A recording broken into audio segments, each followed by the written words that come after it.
Sometimes I think awards are silly and isolating, and they create this internal hierarchy within the craft that there's just no need for. But one thing I'll say that's good about them is they create this little pocket of space to dream. Like whether or not I actually won the award, what it did was it allowed me to sit down for a day and just say, what would I do if I had this money? Like, what's the most important thing I could do right now for my field and for my friends and for my community? Hello and welcome to Art Restart, where we explore how artists are reinventing their fields and building a new landscape for the arts. I'm Piercarlo Talenti, the producer and editor of this podcast, which is brought to you by the Thomas S. Keenan Institute for the Arts at the University of North Carolina School of the Arts. In this episode, we'll be spending time with woodworker and furniture maker Aspen Golann.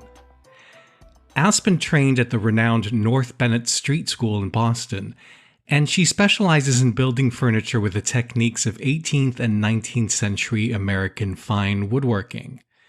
But her pieces aren't just modern iterations of a centuries-old tradition.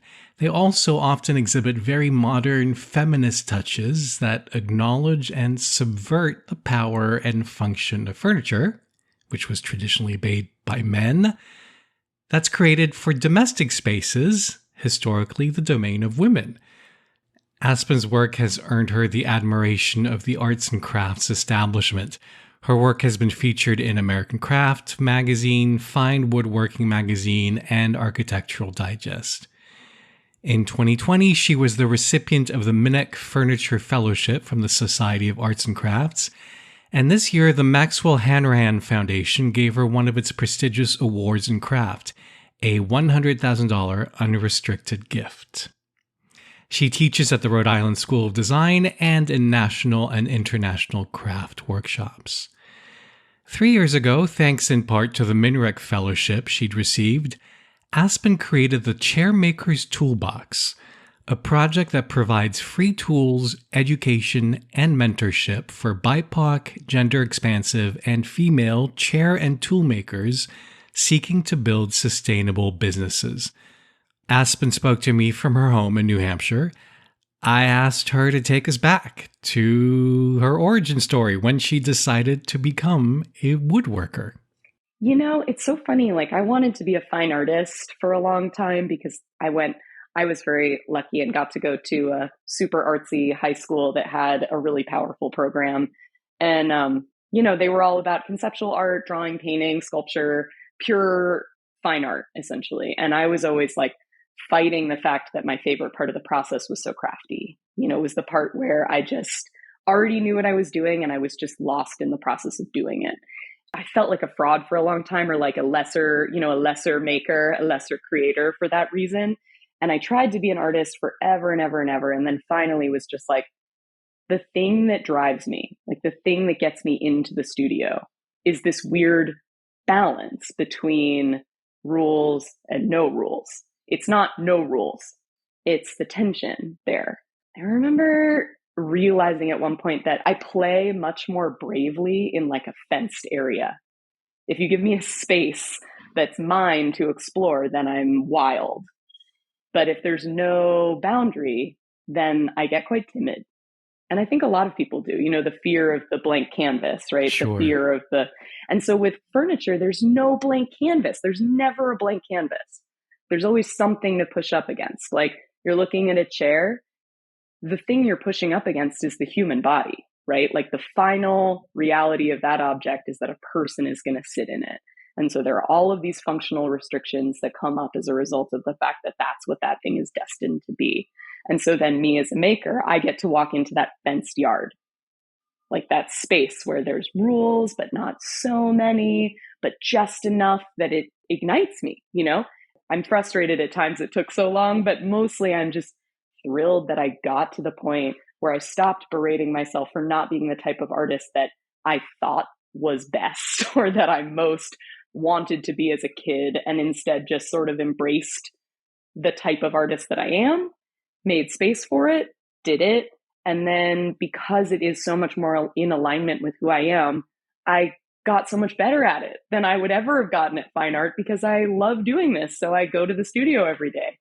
That's what I mean by the luck of the draw in terms of the getting a chance to be exposed enough times to the thing that most aligns with your own capacities, that it becomes possible to do it and build that architecture around it. And I had many exposures to wood, and I rejected most of them. And it finally happened at the end. I ended up enrolled in a sculpture class. I transferred colleges, and I really wanted to take an art class because I knew it was going to be miserably emotional to be a transfer student. And I was like, I got to at least have an art class. But because I was transferred, I had last dibs on art, and all the drawing and painting was full. And so I had to take the only art class left, which was called Art with a Function. And it was essentially a furniture building class. And I took it and I hated it for like the first 2 days, and I dropped it. And then I realized I can't do this first semester in a new place without some form of art. So I came back and re-enrolled, and that class changed my life. And that instructor changed my life. It still took me years to then go back and become a furniture maker. That's like another level, right? Exposure to the thing and realizing you love it is one thing, but then having faith that you could actually place your creativity, your joy, your playfulness, like at the center of the thing that creates fiscal stability in your life, like that is a whole nother leap that took me a very long time to make. To pick up your metaphor of the fence, when you decide to really become educated in woodworking and the classical methods of woodworking, you entered the fence of school with a lot of rules, I imagine. What was that like for you? Were you, because you were 29 or 30, were you on the older end? Were there other women, other queer women there? How were you approached by teachers? Yeah, talk about that experience. Well, I think that it should be acknowledged the type of school that I wanted to go to was like, essentially, I had all of these wacky ideas about work that I wanted to make, but no practical knowledge of how to make them, right? Because that Art with a Function class was essentially a sculpture course. We didn't do any furniture joinery. We used plywood. We didn't use any hardwoods. Like I just didn't know how to do anything. And so my goal was not to go to one of these sort of well-rounded programs that teaches design and making at the same time. I just wanted to learn how. That's all. So I wanted a school that was essentially devoid of design work and exclusively, I'm like, if I'm going to take a break from my cool functional life and invest in another educational experience, I want it to be just how. I'm like, this is what I'm hungry for. And so I went to this school called the North Bennett Street School. That's the oldest industrial school in the United States. They have a bunch of programs. They have locksmithing, preservation carpentry, violin making, bookbinding, all this wild stuff, and furniture. And the furniture that they make is all super traditional, 17th to 19th century American and British furniture. So Chippendale, Sheridan, you would know it when you see it. You're like the old stuff in, my wealthy grandmother's house or something like that, or things that you see ripoffs of in thrift stores. Basically the least appealing aesthetically type of work in this era. But when I went and visited, what I saw when I looked at that stuff, all I saw was like brush strokes. I'm like, these are just, I just saw curves. I'm like, ooh, if I could make that curve, I could do whatever I wanted. Ooh, if I could make that leaf, if you like fracture that leaf and like look at it, this little carved leaf, a carved acanthus leaf, you could start seeing it as instead just a series of cuts. I was like, oh my God, I'm seeing all of these skills that I want to be able to wield in my life. And so, yeah, I enrolled there even knowing that, to answer your question, it was going to be a really isolating experience. And I think that 30 was pretty much the youngest I could have gone and really stuck with it, because it was hard. Like my cohort, I was actually the youngest in my cohort and only woman, only queer person. There was 2 other women in the program when I was there. And one of them was queer, and they're actually a very good friend of mine now. We work together quite a bit.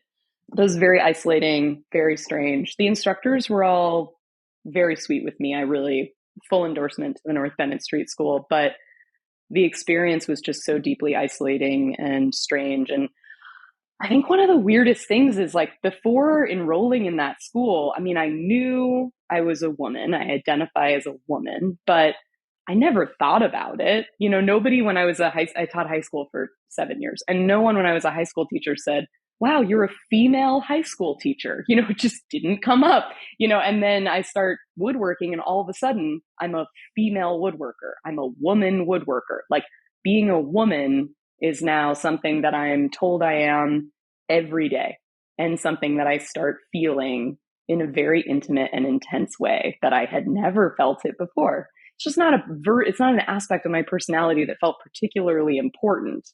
And so it was the most bizarre thing ever to suddenly enroll in this school and be like, oh, you're a girl. And it's been that way ever since I've, been a woodworker. I don't think there's been an article about me or a client who's purchased work who hasn't said something about it. So yeah, it starts to become part of your identity in a way that it wasn't. It's a highly contextual thing. And people often ask me, like, what does it mean to you to be a female woodworker? And I'm like, well, a lot of things now, but I am honestly still surprised sometimes when I think about it, and recognizing that it's as fair to ask, what does it feel like to be a male woodworker, and trying to understand the way that gender plays a role if you're marginalized or if you're in the majority. It's just a very interesting thing. These are issues you actually bring up in your furniture, in the pieces that you make. You explore these themes of gender, queerness, power, history. So at what point, once you had learned all the rules of making furniture the traditional way, at what point all did the you... rules. All the rules. I'll never know all the rules. Some fundamental rules, let's say. At what point did you feel, A, that you could start putting conceptual ideas into what you were making, and B, maybe start making up your own rules or breaking what you had learned? Well, I started creeping in really early. It's a great question. I think when I first enrolled at North Bennett, I made a promise to myself. I'm like, this is like someone who loves dancing, going to the gym for 2 years. I was like, the goal here is not to do the thing you love. It's to get really good at certain things that are going to allow you to do the thing you love at a way higher level. So I was like, don't dance, just work out. And that being said, like I couldn't do it. Like I couldn't keep myself from like dancing a bit, even when I was at school. And I think that my work and like the way that I was bringing in femininity and queerness ended up being like one of my coping mechanisms for getting through the experience of my schooling. And it continues to be a coping mechanism that I use to get through the experience of being an underrepresented person in my field. What do you think are the main barriers that make it difficult for an underrepresented person to feel at home in woodworking? Obviously, it's a highly personal experience, but if I'm going to pull some through lines, I would say community, access to safe workspaces. So spaces where you can show up as your full self and feel safe. Community would be a step further. So access to spaces where you can show up, be your full and authentic self, and find other people who share your experience, also working actively in that field. In addition to all of the barriers that everybody experiences when they try to make furniture, which is honestly a very dumb thing to try to do. Like, it's just awful. Why? Oh my God. Just the amount of, like, when I think about my friends who are jewelers, their full, active, professional studio space can be the size of a small bedroom. I remember asking about a certain piece of casting equipment, like, ooh, what would it cost to get this? And my friend was like, oh, it's actually really expensive. Probably shouldn't fall in love with that. And I'm like, just what is it? And she said it was $7,000. And I just laughed because, one machine in a woodworking space is $7,000 or more. And then on top of that, the footprint of a machine shop is enormous, like for a functional machine shop. So not only are you paying 10 grand or 15 for the machine, you're also going to pay for the footprint of that machine in a space connected to the amount of power it needs to dust collection, to light, to heat, to all of this stuff for the entire time you own it, whether you're making work with it or not. And not only does it need its space, it also needs an enormous amount of space around it so that you can feed boards in and out and you can move through it with your big pieces and da.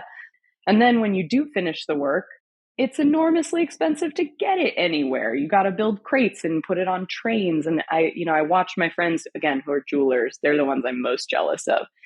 put $50,000 worth of finished work in a rolling backpack and take it to a craft show. you know, it's just, or like the shipping on a $20,000 ring would still only be, $50 with all the insurance. So I just am like, God damn, furniture, it's not a smart thing to do. And so I think that all of the essential barriers to the field apply to everyone, obviously. But then in addition to that, you have the challenge of not seeing yourself represented, of basically the thing that kept me out until I was 30. And I identify as cisgender, I'm white. Like there are a lot of things that could make me feel even more distant from and isolated from the field of woodworking than just being female and queer. And so when I imagine what I had to overcome in order to visualize myself as a furniture maker, you can just imagine the number of barriers that other people have to overcome in order to even imagine that that's something they wanted to try.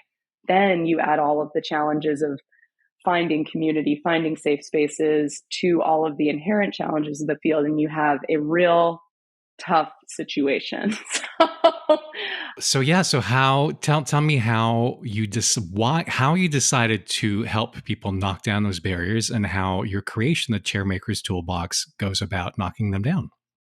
Well, okay, so addressing that specific problem of like the physical space and the community, I started making Windsor chairs, which is a really specific, not style, but process of furniture making that is entirely hand tools. So say goodbye to your $15,000 machines and their giant space around them and the dust collection and the lights, and say hello to a thing called a travisher and a draw knife, which are all things you could fit in a rolling backpack. And then also like the accessibility of the materials in terms of, being able to buy wood at a lumberyard and then rehydrate it, split it and rehydrate it, and then treat it like green wood, or fallen branches or trees that are cut down. As long as you know what you're looking for, you can find stuff for basically nothing or nothing if you know how to process it and you know what you're looking for. Windsor chairs are also one of the few furniture forms that don't require years of practice on the essential skills before you can start designing. It takes years of practice to become a professional Windsor chair maker, no question. However, the threshold for designing your own work is way lower. So I can teach a class for just a few days and people are already making work that I've never seen before using these techniques. And so for me, when I started making Windsor chairs, I felt free because I was like, oh, I actually don't need to find a shop that I feel safe and comfortable in. I can just do this in my backyard. I ended up finding a shop I feel safe and comfortable in, but knowing that I didn't need to, that there was a way I could keep doing this work without having to, basically put up a shield and go into a space that I didn't want to be in to do this challenging work, made it so that I was like, okay, well, regardless of what happens, I can be a furniture maker. I just might have to engage with the form a little differently than I anticipated.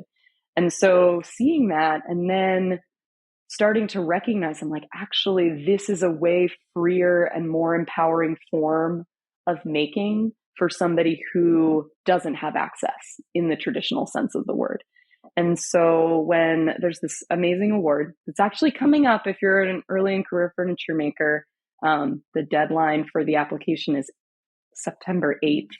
And it's called the MINIC, and it's this $25,000 unrestricted grant that goes to one early in career furniture maker every year in the United States. And I won it in 2020. It was one of those things that I don't think I would have dreamed up the Chairmaker's Toolbox. I think I would have just built chairs with my friends and tried to teach people as I could. But then the existence, sometimes I think awards are silly and isolating, and they create this internal hierarchy within the craft that there's just no need for. But one thing I'll say that's good about them is they create this little pocket of space to dream. Like whether or not I actually won the award, what it did was it allowed me to sit down for a day and just say, what would I do if I had this money? Like, what's the most important thing I could do right now for my field and for my friends and for my community? And I let myself get like kind of mad in a productive way, in the way that, you don't have time to get angry when you're just trying to live, you're trying to survive. And so I sat down and I was like, what is wrong with this field? What hurts? What have I grown to tolerate, but that I shouldn't have to? And I started thinking about these types of access. And so I came up with this idea called the Chairmaker's Toolbox. And it's a 3-part project. And so it attacks equity and inclusion from a lot of different angles. And one of them is free classes. That's probably the easiest one to understand, just free classes. And so we have chairmakers all over the country who donate their time to teach these classes. And we're going to be shifting our focus from those established chairmakers to up and coming chairmakers who we can invest in as a teaching cohort to try to teach them to teach and create space for them to get the Yeah. And so this happens all over the country. Yeah. And we're actually going international this year. So we'll be in England and Australia this year too. And then the other part, one of the other parts is called the Toolbox. And that's where we partner with metal workers who have the capacity to make these really weird hand tools that you need for Windsor chair making. And we connect them with mentors who can support their tool making process. And they pick a tool that's used in the Windsor chair process and that is needed on the market, like a froe. Good luck finding a froe, man. It's a thing that splits wood in a very specific way. It rives wood so that you can move it from a log to something that you can actually work with, with your hands. So we basically say these are tools that there's a great need for in this community. And you, metal worker, may not know that, because why would you? Because you don't make these dorky old chairs. So we work with metal workers who are from historically excluded backgrounds and give them an opportunity, if they want it, to design and produce a tool that's at very high level for Windsor chair making, which I love, because while scholarships are great, they're like this one-time access, a ticket for 1 week of getting to participate. Whereas what the makers who are part of the Toolbox do is they create a tool that gives them paid access to this field forever if they want it. So rather than people granting them space, they've earned it. They're taking it, and people are paying them for it. Kelly Harris, who made a tapering plane, which cuts angled tenons on legs, she has over a year-long wait list, and she just launched her tool 2 months ago. Really? Yeah, that's incredible. There's a lot of demand for these weird tools. And then the last part is so super easy to explain. It's just we collect tools from people who are retiring from the craft or who have more than they need, and then redistribute them to people who need tools. Because it must be terrifically expensive, right? To create your studio. How long did it take you? Because you have a story about how you got your tools, right? It's true. And actually that story is what started the Living Tools project, which was, so I started Windsor chair making sort of against my better judgment. I just fell in love with the process and was like, well, I guess I have to do this now. I took, one class and was hooked. And so I made like a 5-year plan to buy the hand tools that I needed. And, that sounds like a long time, but just to put it into context, there's a 20-year plan to buy all of the machines that I would need in order to be a traditional cabinet maker. And so 5 years is affordable, especially on a chair maker's salary, right? It takes time to save the money for that kind of thing. And I was working in my mentor's shop, for a week. I'd come to visit. I think I was assisting a class, and a student of his called. He was entering hospice, and he wanted his chair tools to go to somebody who would use them. And, he yelled across the shop at me, "Hey, you want some chair tools?" And I was like, "Absolutely." And, 2 days later, I didn't think about it, because some chair tools, what does that mean? But 2 days later, a box arrived with every tool I would need to be a chair maker, and not just any tool, but like the best version of each one. And I still get teary. So that's thinking 5 years compressed into a box one afternoon. Yeah. Wow. You open it up and it's like, this is a life for me now that I didn't have before. I had to wait on that life for 5 years because I had to go to other people's shops to use their tools because I didn't have my own. And then I opened up this box and here it is. And so I immediately called the donor and thanked him and then found myself promising, I was like, I will never sell these. I promise to keep them as a collection and I will give them away when I can't use them anymore, just to honor the act of generosity of just wanting someone to have them who would use them. And so that's the one rule of the Living Tools Project, is that if you receive tools from us, you can't sell them. You have to give them away as a way to just perpetuate that act of generosity throughout generations. So once a tool enters the Living Tools Project, it theoretically stays there forever. So if people make a donation of tools, they are now donated tools in perpetuity. Well, how do you think the field of contemporary woodworking would change if it were more diverse? Oof. That's the dream, right? Is to see it radically change in exactly that way. I mean, I think that you'd start seeing a lot of rewriting of histories, and that's already happening. You know, there's a lot of, basically the field of furniture and craft was more diverse, and it has become less so. And also the way it was recorded only from a very white and male perspective. And so people were written out of it who were in it before. So in some ways, I'm like, first we have to reclaim the history of this field as it actually was before we can even move forward. Folks who were making work back in the day, you know, I mean, they came from all different backgrounds. I think at the turn of the century, over 60% of the craft maker force was Black in the United States, you know, and that's not the way it is now. And it's not the way it was recorded, you know, so a lot of the furniture that we associate with, you know, white culture, because it was in the houses of wealthy white people, was not made by wealthy white people. The act of making has been erased, and who the makers were and whose hands produced these objects. Then you have something like chair making, the type of chair making that I'm teaching, which was like vernacular furniture. Farmers made it. They were made out of roots and sticks and whatever they had. And so a lot of that work is simply lost. It's just gone because it wasn't preserved in museums, because it wasn't seen as an important part of history. Like what gets preserved is as much a reflection of the culture as what is made.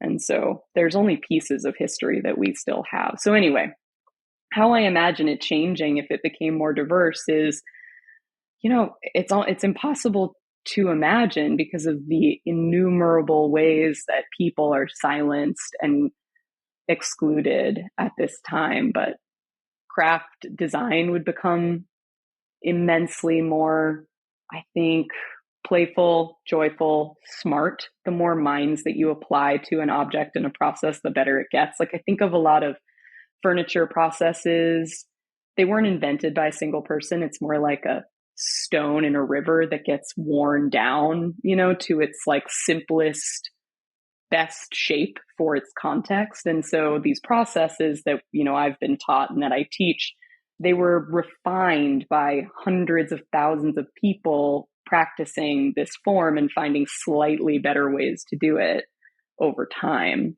And so if you open that up and you actually give people access, you allow people to move into spaces that feel authentic for them and processes that feel authentic for them, you suddenly start seeing better, smarter ways of doing what we're already doing, plus entirely new forms that we haven't even imagined because we haven't let people manifest themselves, their cultures, their histories in woodwork. So I can't wait to see it. If you'd like to learn more about Aspen and read a longer version of this interview, just head to uncsa.edu/artrestart. And if you enjoyed this episode, please be sure to share it. And if you know an artist changemaker you think we should profile, find me on Instagram at PCTalenti and let me know. I'd love to hear from you. Our theme music is by Shanghai Restoration Project. I'm Piercarlo Talenti, and on behalf of the Thomas S. Keenan Institute for the Arts, thanks for listening.